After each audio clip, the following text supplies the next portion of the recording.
Hello, everybody. Good morning, and welcome to another sponsored lecture here in the YouTube of Travolution Tours. This is your host, Dr. Lillian Cespedes Gonzalez. And before we get started, I really just wanted to say thank you to our lovely sponsors on Buy Me a Coffee and PayPal for they are responsible to bring you this lecture. Everything that we do here on our YouTube channel is free of access for as many people as possible to share and engage with the knowledge that I've acquired randomly through all of these years. And it is through their continuous patronage that I'm actually able to offer this to all of you for literally, well, just to enjoy and to learn. So thank you guys, because your patronage means everything to the whole community. And now, without any further ado, please let me introduce the topic of today. Today, I want to talk to you about a woman who has just been ever so important in my research pretty much since the year 2010. And of course, I could be talking about no other than Olga of Kiev. I first encountered Olga of Kiev when I was doing research for my BA in the UK, on your second year of study, at least in the university where I was studying in Winchester. You have to do what we call the ISM. It's almost like an independent, small size essay, almost like a preparation to your final year project. And it's something that you have entire control over. I decided that I wanted to do something specializing on Norse women, since the eventual desire for me was to do something like that in the future. And I was very lucky to actually be doing this work with now Emeritus Professor Barbara York, one of the biggest eminences we've ever had in the UK about early medieval studies. So she encouraged me to pursue this idea of looking into power and gender in the Middle Ages in Norse societies. And that's how I came across Olga, through the work of Professor Judith Jesk, who, by the way, if you are interested, is still one of the pioneers on the field here in the UK.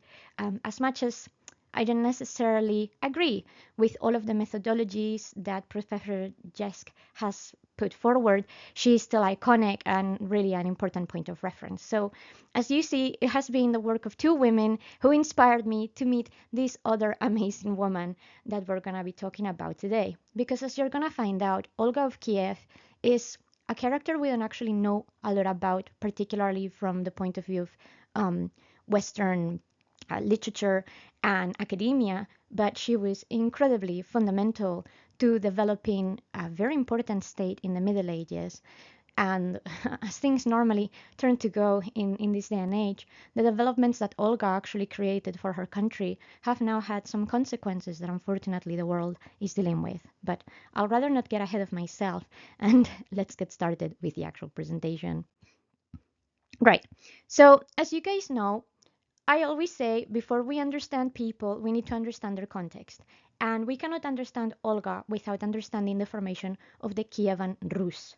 Well, the Kievan Rus is, as you see here in the map, essentially a settlement that starts happening in the area of what is the Baltic states, Eastern Europe, and farther beyond in the early Middle Ages.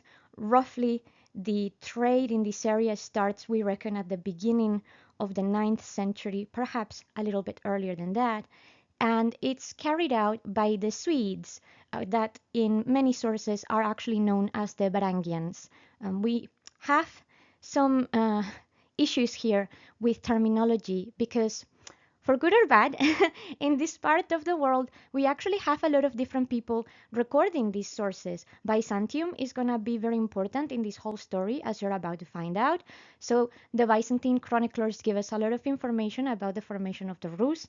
We're going to have sources coming directly from the Kievan Rus, particularly through the shape of the Russian primary chronicler, of which I'll speak a bit more in a few moments. But we also have Arab chroniclers that will come from the Abbasid Caliphate, and through engagement with the Khazars, we're actually going to have a wealth of knowledge in here.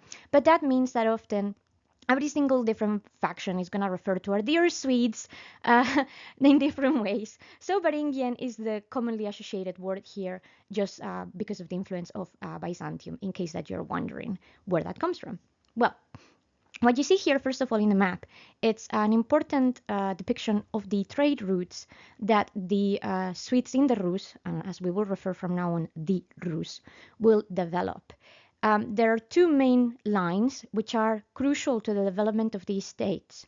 The first one that you can see is the purple line that goes all the way from Gotaland, Uppsala, and crosses all the Baltic and then goes down through Novgorod onto Kiev and eventually to Constantinople. This, of course, was a huge source of wealth and knowledge for the Norse, for the Rus specifically. So it was a key, way for all of these interactions to happen. And then finally, we have the red line, which as you can see is massive. It kind of follows the same route all the way up to Ladoga, and then it follows the Volga River essentially all the way down to the Abbasid Caliphate and beyond. So this is, in essence, what the Rus originally come from here. While many other Norse societies, particularly from Norway and Denmark, had been going west to raid, explore, etc., the Swedes decide that, well, the Baltic is their home and they might as well make use of it. And in origin, what they set out to do is to set up trading outposts. One of the key resources that they were getting from here was umber from the Baltic, which we normally refer to as Norse gold, both for its beauty and, of course, for its price, because it was incredibly precious. But more importantly, the connections that they established with so many people are simply going to give them access to so many different riches that were not available in Scandinavia or in any of their other colonies. So this is going to be super important for the development of those Norse societies.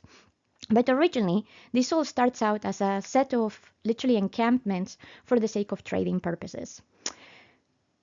And then some things develop, right? The issue here is that as time goes on, those encampments will try to become proper states, and through a little bit of quarreling, the states will come and form what will eventually be one of the most important countries and powers in Eastern Europe. But well, as you can see here, this is the height of the Kievan Rus at the 11th century. As you see, this now includes lands that are not just part of what is traditionally speaking Ukraine. It includes bits and bobs of many Baltic states and, of course, Russia. And it is actually because of this development of the Kievan Rus that megalomaniac politicians that we have in this day and age have decided that they can utilize part of this political development for their advantage. It's kind of interesting because if you know anything about Russian history, for the longest time, particularly since the rise of communism and the revolution of 1917, Russian authorities have always tried to twist the story aside and say that they are not Norse, that they are always and only Slavic, which is not true. Of course, the vast majority of the history of Russia is engaging with Slavic traditions, but the Norse were there too, and there was a lot of intermingling to the point where we cannot really differentiate sometimes what is purely Slavic and what is purely Norse. It's an area of huge syncretism and mixing. And, well, what was essentially being slanted and not taken advantage of for many years has now actually been one of the many, because there is many, political, uses of history for the sake of the development of the war in Ukraine. However, and I want to put a lot of emphasis in here, in the same way that Russia is claiming that because of their history, parts of Ukraine, if not the whole of Ukraine, belongs to them, notice that the name is Kievan Rus, which of course comes to say that the power was actually in Kiev. And as a result, it should actually be the other way around. But the problem with history is that at the end of the day, anybody can manipulate it. History, as we often say, belongs to the winners. And this is how we can very easily find moments like this being manipulated for the sake of modern politics. And since the lecture today is not about modern politics, although it is incredibly important, we will keep this into consideration to see how it all develops and why this is essentially everybody's game. Well, this is a painting by the artist Viktor Vasnetsov. By the way, please excuse my bad pronunciation of Russian and Polish, which will come into play a few times in here, as well as Ukrainian. I'm not particularly good with Eastern European languages, unfortunately. So it's definitely pending on my list to do. But he's a very popular artist from Russia who is operating at the end of the 19th century, early 20th century, and who is very well known for his historical and mythological paintings. And in here, what we see depicted is an event that actually comes up in the Russian primary chronicler, which explains the formation of the Rus states. Now, like I said, this all started being a trading point for the Norse. And as the Norse start getting cushy in their new lands in the Rus, they actually start collecting tribute from the local tribes, particularly around the area of Novgorod. Now, what you need to understand is that this part of the world, at the beginning of the early Middle Ages, is a mishmash of many different peoples. There are tribes from all kinds of backgrounds: Slavic, Baltic, Finno-Ugric, and more. And here come as well the Norse. So the infighting is quite prominent, and more importantly, cultural differences sometimes lead to some disagreements. So when you see some guys coming from abroad, essentially, fresh in town, new to the picture, trying to collect money from you because they can and because they believe themselves to be more economically powerful than you, which to be fair, they were, you may essentially not want to cooperate, which is what happens between the tribes. So they rebel, and collectively, apparently, if we are to believe the chronicler, they expel the Norse. And then they start fighting amongst themselves. And so the chronicler tells us that apparently, after some years of infighting, they reach the agreement, all the tribes, that they need someone to rule them because they can't keep on living this way. So they invite the Norse back, if we can believe this. And of course, what the painting is recalling is that very moment when the Norse, led by three main brothers, arrive and they are, welcomed by the tribes. Now, the brothers that you see here depicted in the middle as very heroic kind of characters are Rurik, Sienus, and Truvor. And this event is supposed to happen around the year 862. However, two of the brothers die very early on, so that means that Rurik is the one that pretty much remains on his own, and that is how we have the birth of what we call the Rurikids, or the Rurik Dynasty of Eastern Europe and the Rus. And this is what's going to kickstart the whole story. So, this, by the way, is one of the many pages that we have of the Russian primary chronicler. And I just want to take a little moment here to talk about it before we move on properly into the development of the Rurik dynasty, because the Russian primary chronicler is not written at the time when the events take place specifically about the Norse. Of course, the Russian primary chronicler doesn't just talk about the Norse, it talks about the whole development of the Rus, pretty much up until the 12th, 13th century. So we always need to keep, things in consideration. We need to read everything in the chronicler with a pinch of salt. But the good thing is that, like I said, since we can compare and contrast a lot of these chronicler with information that comes from Byzantium or the Abbasid Empire, we know that it's fairly reliable. Normally, the issue is in the detail, as always, and it's really in the nitty-gritty details where modern-day scholarship is not entirely always happy about it. So just keep that in mind. Of course, the other thing that I need to mention here is that we have a serious problem, particularly from the point of view of Western Europe or the West in general, when we're studying anything that comes from, well, essentially Eastern Europe, the Baltic states, and the Balkans. The abundance of writing in languages that are not well known by most scholars in the West often hinders the availability of knowledge that we have in here. And that is entirely our fault. We have these big, I guess, academic agenda of Anglo control of the humanities, particularly, not just the humanities, it happens in science as well, but particularly the humanities. And I can guarantee you that by very lack of my knowledge of those languages, my research is hindered, and I cannot know everything or every source that is actually available to find out more about the Rus, Olga, and everyone else. So what I'm trying to say with this is essentially the most comprehensive research that I can provide to the public with my current language skills, which are all Western European languages. If I had access to Russian or Cyrillic script or any other language, even Polish or Ukrainian, um, I would be able to actually access a lot more information that is not easily available in the West and that is not often considered for the development of this field. So the Russian primary chronicler is useful because it is abundantly translated into English, but it doesn't mean it's the only way we have to know about this. So, in this particular case, the knowledge of languages and linguistics is very useful. And like I always say, if you can read a document or a series of documents in their original linguistic context, it's always best than relying on a translation. Because sometimes translations have issues, whether they are intentional or not, that's a different story. But things can actually get lost in translation. So the Russian primary chronicler is very useful, but of course it has its own flaws, and it's something we need to keep in mind. Well, let's talk about the Rurik Dynasty.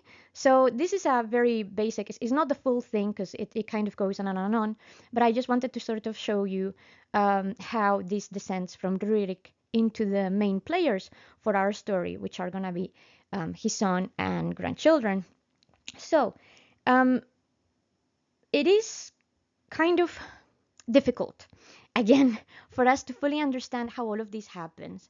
For a really long time, people thought that Rurik and what will become his successor, Prince Oleg, which is actually not part of the tree, but I'll speak about him in a moment, were semi-legendary or potentially not even real people. But we're pretty convinced that as time has gone on, we have enough evidence to believe that they existed as people, even if they were not necessarily, the full people that we think they were, if that makes sense. Well, the issue that we have here is that Rurik dies. And as you can see, he only has one son, which is Igor. But when Rurik dies, Igor is a minor, and that means that he can't rule. So Rurik had appointed previously essentially a regent, or rather a protector, on behalf of his child, and that is going to be the man that is still causing so much mystery, which is this famous Prince Oleg. Now, we don't actually entirely know where Oleg came from exactly, and whether he was Slav or Norse. Potentially, he could have been a mix of both. Whichever the case, Prince Oleg, as he is known, must have had a certain strong connection with Rurik. It's his kinsman, and Rurik trusts him to take care of his child. And we know that is Prince Oleg, the one that's actually going to start causing some ruckus here in the area of the Rus and creating problems that then will come and essentially, bite Igor in the back. Well, Prince Oleg is mostly going to have his power developed around the area of Novgorod. In fact, the supposed burial mound of Prince Oleg is in that area. And what he mostly does is campaigning, military campaigning, to acquire and extend more land for the Rurik dynasty. And one of the people that he encounters are going to be the Drevlians. And I want you to remember this because they're going to come into the story in a few moments. So apparently what Oleg does is collecting tribute from the Drevlians, as well as enforcing conscription on them for military campaign, mostly against Byzantium and some of their other Slavic neighbors. And this is going to obviously leave a tiny bit of resent amongst those Drevlians. Well, in any case, Oleg carries on doing his business until Igor comes into the picture. Now, we actually have a little bit of a problematic record, a mismatch of dates. And this is something that we're not entirely sure if it's just us misreading the information on the different sources, or some kind of mistranslation of how it all happens. Because some sources and some historians believe that Igor was ruling a lot earlier than the year 941, but in many sources we don't actually have proper record about him before the year 941. So does that mean that Oleg was ruling up until that moment, and that is when Igor properly is, old enough to take rulership, or is something else happening in the background? Maybe his reign is not particularly important until then. We're frankly really not sure. But in any case, Igor, properly speaking, is spoken about from 941 onwards as the successor to his father. And we don't actually know an awful lot about Igor, to be honest. We know that other than his name Igor, which is what is normally used in Eastern European tradition, he often appears referred to in the sources as Ingvar, which would have been his Norse name. And we know that he married Olga, who in the sources is often referred to as Helga. And we will talk about her more in a moment. So, what happens to Igor? Well, he starts ruling from 941, perhaps earlier, and he's just gonna kind of essentially carry on this tributary tradition of the different states and people that his father and Prince Oleg had conquered until something quite nasty happens in 945. And this is what we have here depicted in this other painting, alongside with the map that kind of helps you understand where these people were. So this takes us back to the Drevlians. So if you recall, I just mentioned a moment ago, it is Prince Oleg, the one that actually goes to pick up tribute from the Drevlians and brings them up into conscription. Well, in the map here on the right, you can actually see exactly where Kiev is, because it's right next to that sort of orange semicircle, and the Drevlians are literally on the west to that. So they are neighbors, right? Well, by the time Igor is king, the power base of the Rus has moved from Novgorod to Kiev, even though Novgorod is still a very, very powerful city.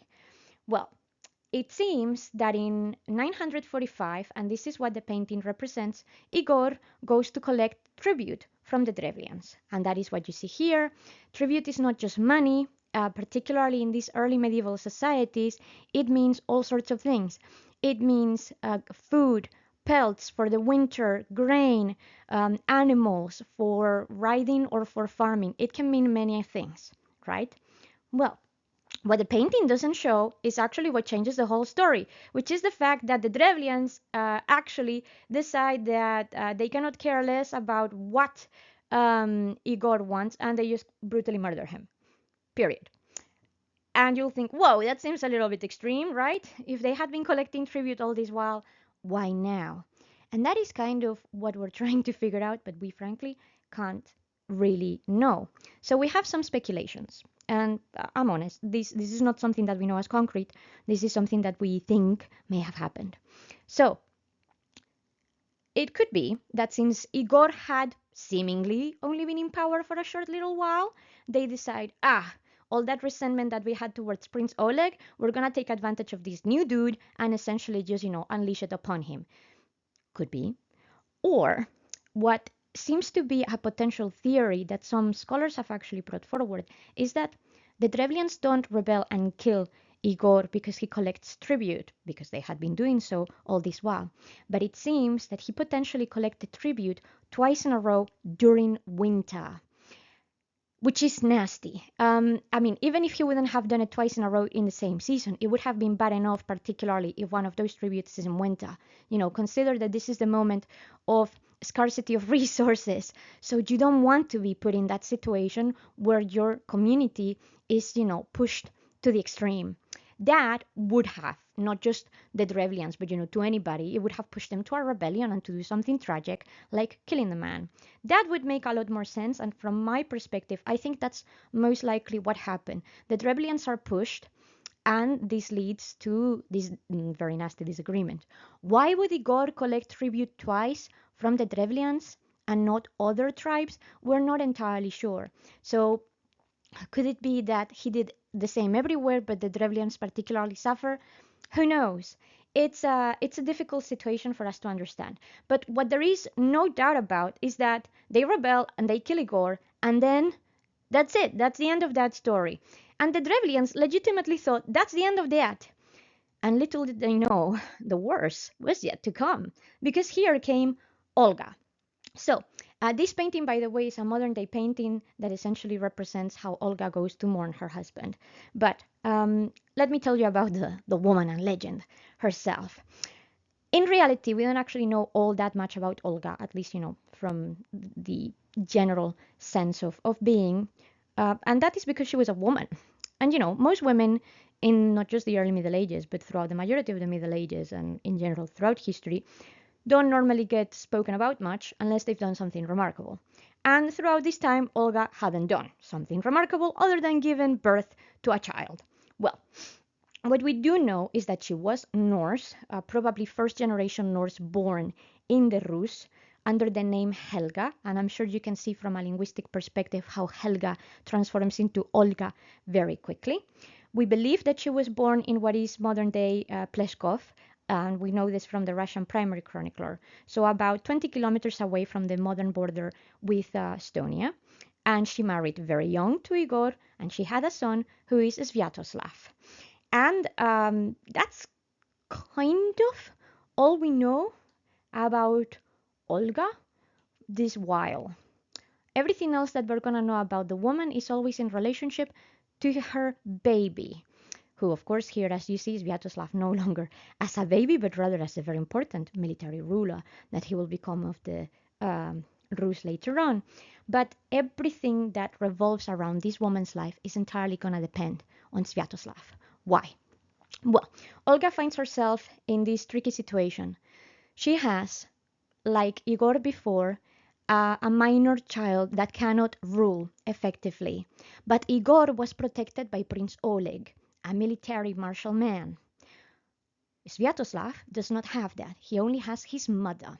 And we know that traditionally speaking, it is these moments of, a minor ruler and a regency by a woman where things can get nasty very quickly, particularly in the Middle Ages. So Olga knows that literally her livelihood and the fate of her dynasty and her child depend on what she does next. She must ensure that that child makes it to adulthood and makes it with a kingdom. And how is she going to do that? They just brutally murder her husband. Well, you see, according to Norse law, and we see this not just in the Rus but across most, Norse colonies and even the Scandinavian homelands, it is quite common to essentially enact an eye for an eye within these sort of law codes of conduct. So taking revenge upon a murder that is perceived to be unlawful is quite common, or at least to ask for compensation in a way that genuinely compensates the loss that you have suffered. Now, you tell me what seems like an appropriate loss for the death of the ruler of a kingdom, right? Tricky situation. So, from both the sake of her country, her child, and herself, Olga must seek revenge for her husband. There is no one else to do it, so she must do it. It doesn't matter that she is a woman. And in fact, in Norse society, that wouldn't have taken, any precedence over another thing. Women were supposed to act by the law in the exact same way that men were, particularly in situations where there is not another man that can do the deed. So, little did the Drevlians know what was coming to them.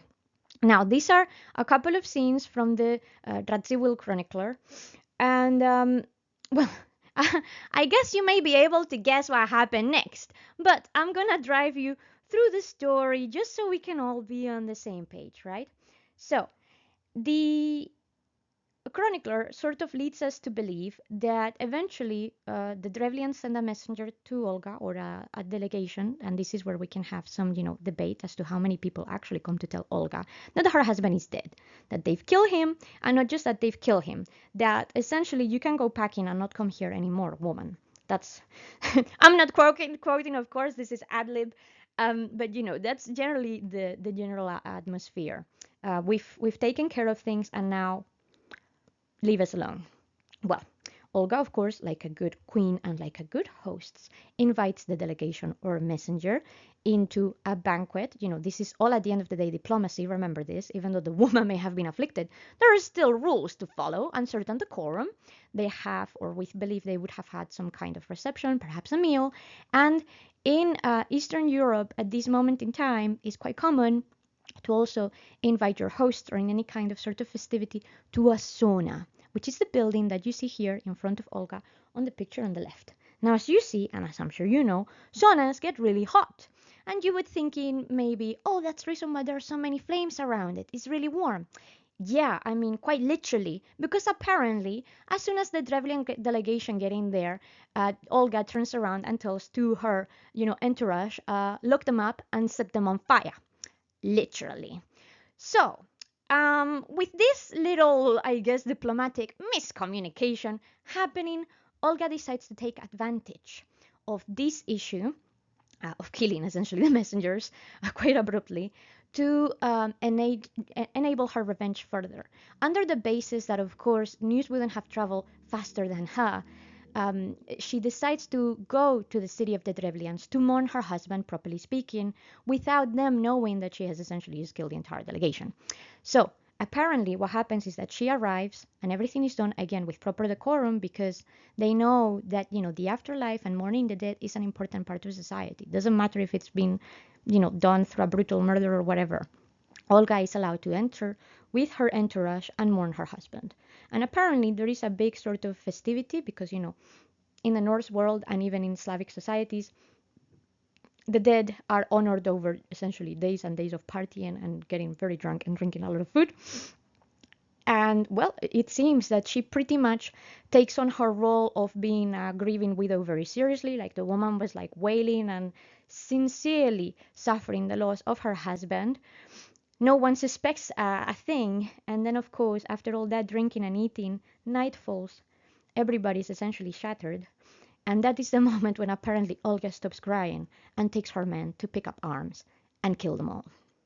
And that is what you see here on the right hand side. She apparently, even herself, goes into battle, destroys the capital of the Drevlians and the Drevlians with it, and essentially calls it a day and goes back home.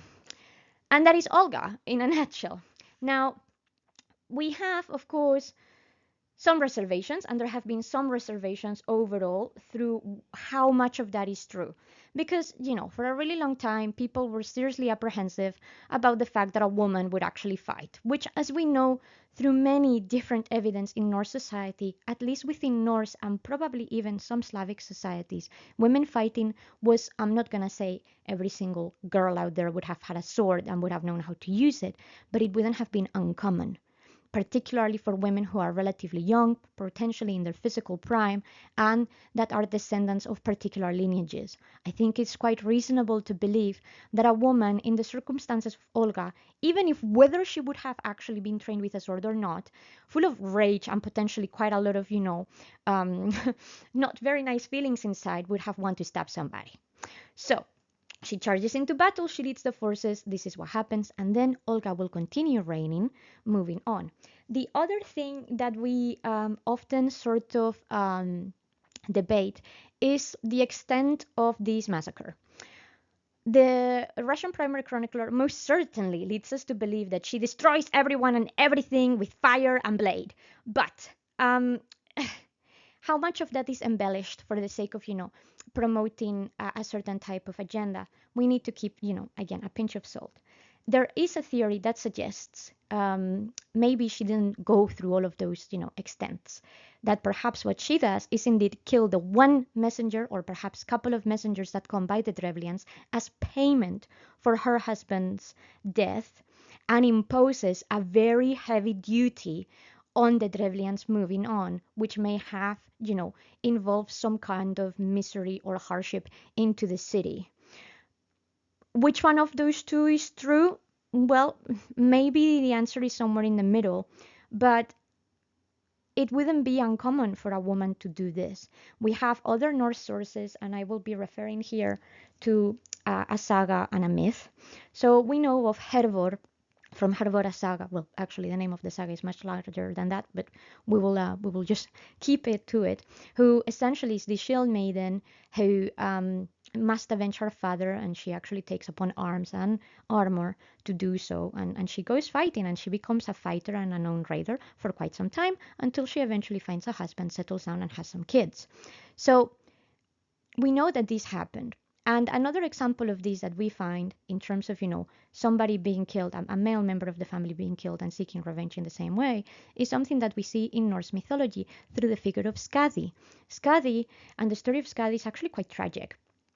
This kind of goes like this. I'll summarize it because it can be quite long. But, in the Eddas, in the mythical sources of the Norse, both in the Prose Edda by Snorri Sturluson and in the poetic or Elder Edda, whichever way you want to call it, which is the sort of Eddic poem version of many of these stories, we essentially are told that there is a little riffraff, and this giant Tiazi goes into Asgard and steals the goddess Idun, who is the keeper of the apples of youth.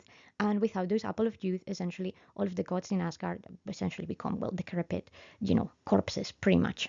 So the only one that is not affected by this is the also half giant Loki. And they essentially tell Loki, hey, go fetch Idun, which he does. And he rescues Idun and legs it back to Asgard, essentially in the shape of a bird. As soon as Tiazi realizes this, he chases. And in the process of chasing, and the closer Idun gets to Asgard, of course, the faster that the Norse gods kind of come back into virility and their full selves. And since they see this massive eagle chasing who they believe to be Loki, they strike. They shoot an arrow, and Tiazi is dead. Tiazi has a daughter called Skadi, and Skadi realizes that her father hasn't come back, and eventually realizes that her father is dead. So the woman arms herself and goes all the way to Asgard, and pretty much, turns up to the door and goes like, "Yo, Odin, you killed my dad. What the hell?" Again, ad lib. But that's pretty much what happens, and she asks for revenge because they have now left her orphan and with no other family member. So what is she supposed to do? She deserves once again this compensation.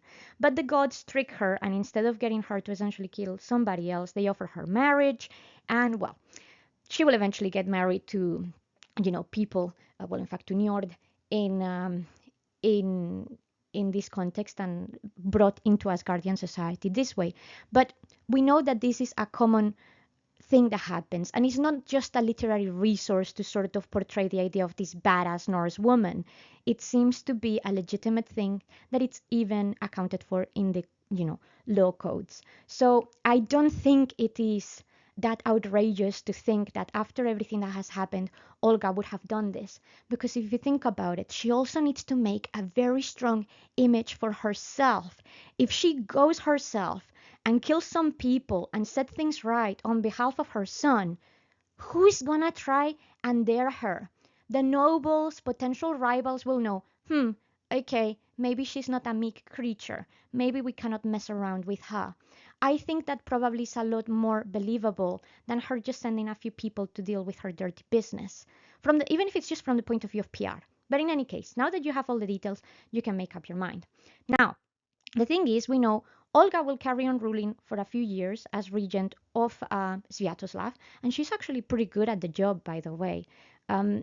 We also know that she actually will bring a period of economic prosperity into the kingdom. We know that around the year 947, she is going to create a very thorough network of trading outposts that will actually enforce tax collection services for the goods that are coming through the rivers. So you remember that map I showed you at the beginning with the many different lines? Imagine how many outposts would there be along all of those rivers. Olga realized, well, hang on a moment, if I actually start collecting money for the goods that come back and forth through my rivers, I can give prosperity to those villages, which at the end of the day are essentially just, becoming areas where people just pass by. They could actually be ensuring the security, safety, and proper trade of those goods and taking some money from that so that they can develop and become larger settlements and be happier. So overall, she realizes there is a lot that this kingdom can leverage and that hasn't been done before, so she promotes that kind of economic growth. And in general, we see that she's actually quite good at managing the lands, giving people other options for labor, development, etc., which is pretty good. And on top of that, we also know that Olga apparently is very aware of the human condition of society and very sensitive towards the role of women in this society, probably from her very own vulnerability. So we actually have found clear evidence that she created a very good sense of female agency and actually gave a lot of important positions in court to many other women of her family and beyond. So this woman was genuinely trying to create a legacy that would last and that would leave a mark, not just for her sake, but that so her child would inherit a fully functioning kingdom, which is more than many other queens ever did. No offense, but in a very short time, she achieves a lot that will actually leave massive impact in the future to come. However, and without a doubt, the thing that Olga is most famous for is her conversion to Christianity. And this is a complicated but very important story that is actually going to mark the fate of the vast majority of Eastern Europe, actually, and that not a lot of people necessarily realize. And not just Eastern Europe, but in many ways, North society overall. Now, the vast majority of her research and a language that you may want is regarding her conversion because it's a very well documented event since it involves directly the Byzantine emperor. So, perks of the job, I guess.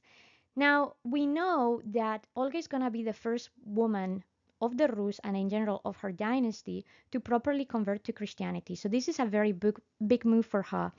And there are many reasons for this to happen, perhaps more than originally meets the eye. So I'm going to sort of start breaking them down for you so you understand the impact that this would have had in her life from a personal and from a political perspective. The first thing that we need to realize is that the prospect of Christianity was actually very interesting for a lot of women of Norse background. Let me explain why. In Norse culture, in Norse religion, unless you die under very specific circumstances, either you are a warrior and you have died in battle, you end up in Valhalla, or in Folkvangar, which is the hall of the goddess Freya, or whether you have died with your kids and your loved ones, you may end up in the afterlife of the goddess Frigg. But overall, the vast majority of people, left, right, and center, end up in hell. And Norse hell is not like the Christian idea of hell, burning flames, misery, and doom, but is essentially imagine a very creepy, nasty, dull, humid basement where nothing really happens and you are just watching paint dry while hungry and thirsty for the rest of eternity. Not truly exciting, right? Well, that was essentially fate for most people, particularly for women. I'm sure we can all realize how suddenly these priests coming and telling you, hey, regardless of your background, if you convert to Christianity, you may be able to access paradise if you're a good person. Suddenly, it becomes a much more interesting prospect for the afterlife. And although that may not seem to have a lot of sense to us, consider that particularly in the early Middle Ages, the afterlife is very important. Life is precious, particularly in these, environmental climates like Scandinavia or Eastern Europe, where a winter can become nasty real fast, and you genuinely cannot know how much time you have left. And there is constant war. So chances of you dying are actually pretty high. So whatever you may not be able to achieve in this life, perhaps you can achieve on the next one. The thought of what comes later is very important for them. So that is a reason why we know people like Olga, many women, are actually the major force of Christianity conversion in Scandinavian and the Norse colonies. And in general, we know that women, but particularly queens and women of the noble families, are often also in charge of the religious and spiritual well-being of their family. So if I'm sure you see how the domino effect happens here. If the woman converts, she's looking out for everyone else. Eventually, the rest of her family will follow suit. And that is how, well, the majority of these conversion efforts happen throughout the Norse world. So first of all, this may be a good way out for Olga just from, own personal interests. Second of all, this may be a way that she has to protect the spiritual well-being of her child, Sviatoslav. And not just her child, the whole kingdom. Because think about the area where Olga is developing this new kingdom ruled by a woman and a minor child. Is literally wedged between Christian superpowers in Europe. On the one hand, we have the Holy Roman Empire and Italy not that far away from her border, which, big bastions of Catholicism and Christianity. And on the other corner, she has Constantinople, which is the big bastion of course, Orthodox doctrine. At this moment in time, by very nature of being pagan, Olga has a big target on her back. Any of these people can go and say, ooh, these Rus people are starting to have far too many riches and too much land. Let's go and, take some of it away from them on the basis that they are not Christians, and therefore we can use this as a way of converting them and gaining some political wealth. Olga is not stupid. She's actually a very well-educated woman and very cunning, as we have seen. So she realizes that maybe this conversion is a way of protecting her people too. So if you bring all of those ideas together, it's a no-brainer that this woman actually carries on with this example. But there seems to be an extra personal detail that is very important and that actually relates with the image that you see on the left, which is the actual ceremony of the conversion to Christianity by Olga. Now, we actually think that Constantine, the Byzantine Emperor Constantine VII, seems to be obsessed, and I mean big capital letters, neon signs, obsessed with Olga. For many reasons. Apparently, she was very beautiful. Of course, she had to be. She's, of course, very smart and clever. And more importantly, Constantine is very aware of the wealth and riches and size that the Rus is starting to acquire literally on his border. They had a few spats, the Byzantines and the Rus for quite some time. So from his point of view, marrying someone like Olga would give him a lot of political access to a brand new land with new fighters and soldiers and whatnot, and obviously all the wealth. So, Constantine has plenty of good reasons to want to get in with Olga. And apparently, he asked her for marriage several times during her widowhood. And Olga just kept on essentially being, no, sorry, can't do, oops, bad timing, cons, that kind of stuff.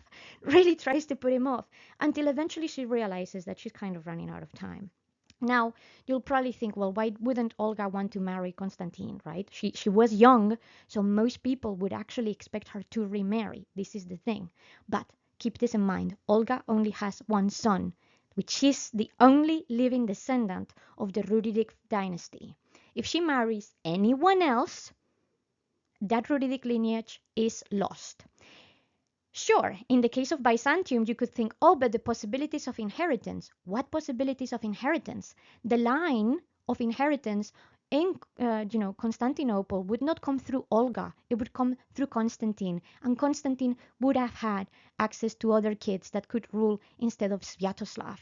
So unless Olga was a very crafty master of puppets, there is no way Sviatoslav would actually inherit his kingdom or any kingdom, and therefore everything that she has done up until this moment in time is essentially ruined. So Olga cannot marry no one, and most definitely not the Byzantine emperor. But she realizes that, of course, due to the brewing tensions, she needs to do something. And she needs to get out of this equation somehow safely. Very importantly, that last part. So it seems that she decides to convert, and perhaps this conversion to Christianity may have also procured for this, fate of independence.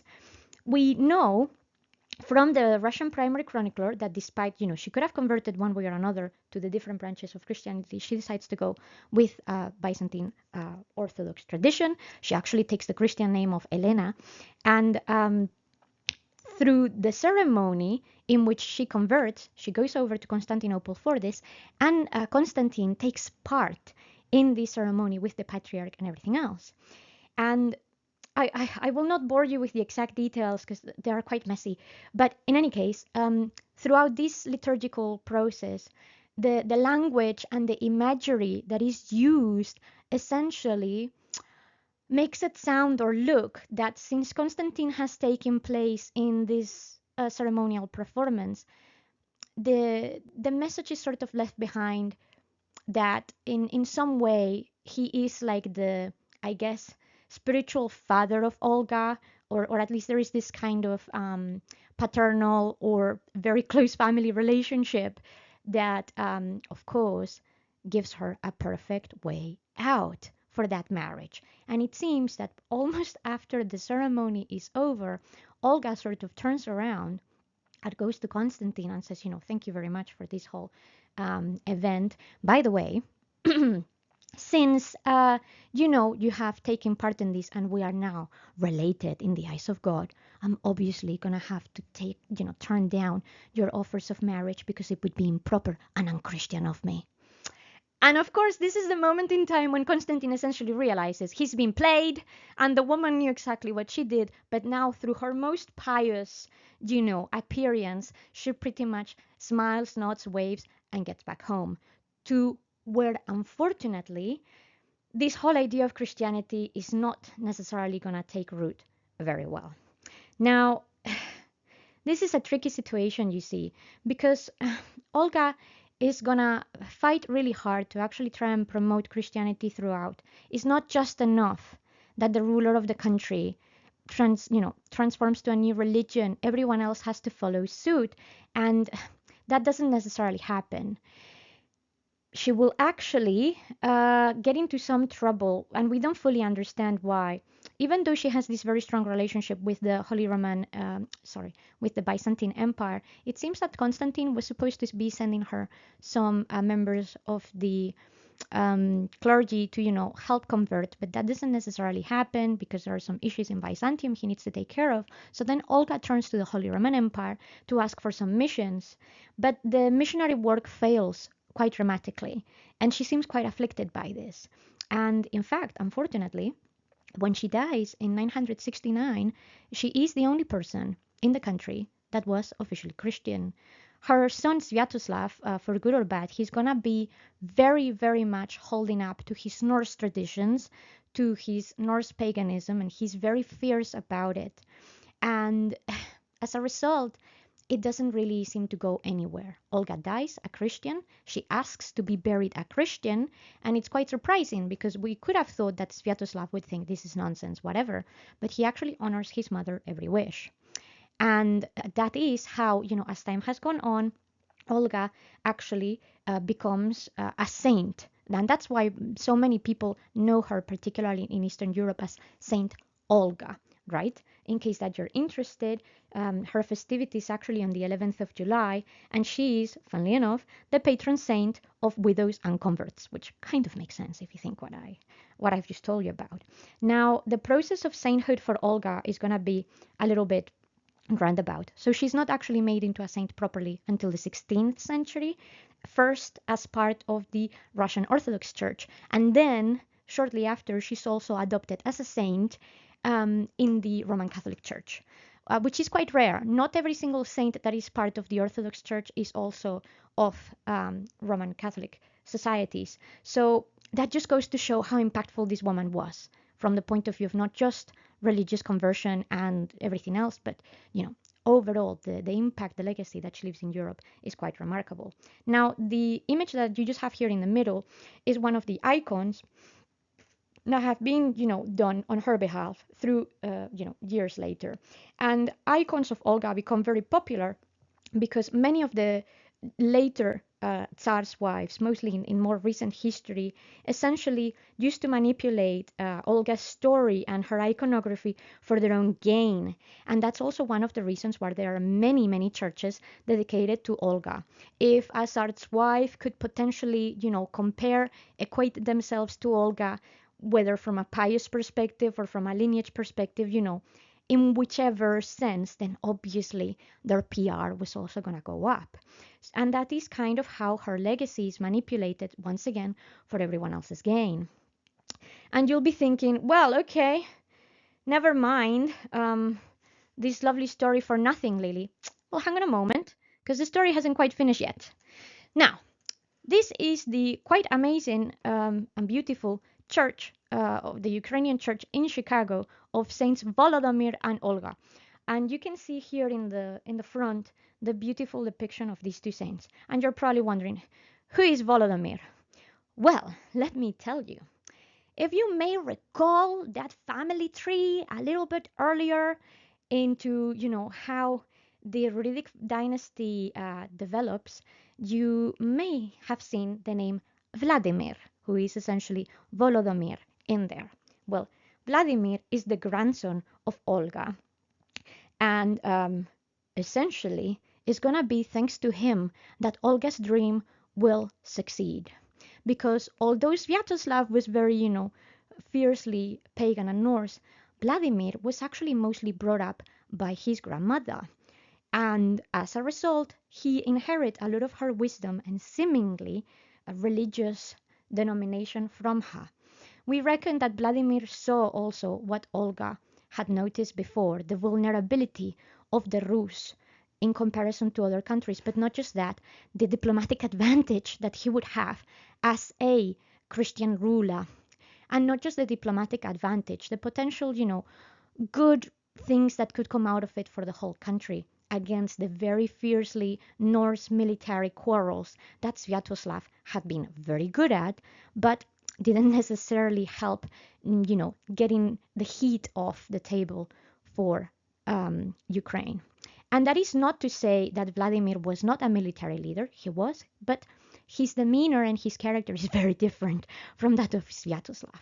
So it is actually Vladimir or Volodymyr who 2 decades later actually manages to convert everybody to Christianity by, of course, performing baptism himself first. So, okay, maybe Olga did not succeed at first through her own, intentions and means to, push the dream the way she wanted to, but she obviously did a good job at raising not just her child Sviatoslav to survive and create a huge impression to help settle the Kievan Rus as a proper kingdom, but she made a huge impression in terms of leadership, diplomacy, spirituality, etc., on the rest of her family, particularly Vladimir, and it would be him who will push for this and eventually complete her dream. Olga would never know this, but her legacy really continued through her descendants and the descendants of her descendants, and eventually everyone in Eastern Europe and a little more. Because as you've seen, obviously, Chicago is not particularly in, Kiev. But of course, we know that there are huge communities of migrants and people who have moved around, who have taken the cult of St. Olga with her, and therefore part of this great dynamic that she really wanted to push forward. And, well, this is how essentially we can happily say that Olga, that original Helga, who may or may not have murdered an entire city to, seek revenge for the death of her husband that happens entirely unlawfully to protect her child, is an icon of medieval history that everybody should know. It's an icon of feminism. It's an icon of prosperity, of intelligence, cunning, diplomacy, development, nourishment of the family, and overall a woman who genuinely wanted to do good by her people and who is remembered as doing good by her people. And if that is not somebody who is worth spending about nearly an hour, as I have now done, talking about, then you tell me who is. So this is pretty much all we can say about Olga today. I really hope that you have found it interesting and that perhaps you go and do your own research about Olga and her descendants and the Kievan Rus, because the descendants of Olga and then Vladimir will actually create one of the strongest dynasties in Eastern Europe that will endure up until the later Middle Ages. So I appreciate that maybe engaging with Eastern European history is a little bit difficult for people, particularly if we consider the state of the world nowadays, but never let the current political atmosphere take away from your own knowledge and your own desire to, actually understand how we get to these situations. We need to learn the history so we can stop repeating the same patterns. And sometimes we can find little golden nuggets like this to see what could potentially be the new way forward. And that is all I have for you today. So I hope that you've enjoyed this. I hope that that has sparked your curiosity and maybe given you a different perspective. And again, of course, thank you so much for our patrons on PayPal and Buy Me a Coffee. Remember that the way that we keep on, running this is through those donations and tips. So the links are actually in the description through Buy Me a Coffee /Travolution or paypal.me/Travolution Tours. And well, thank you so much for listening, and I hope to see you in the next one. Take care and have a lovely rest of your day. Bye.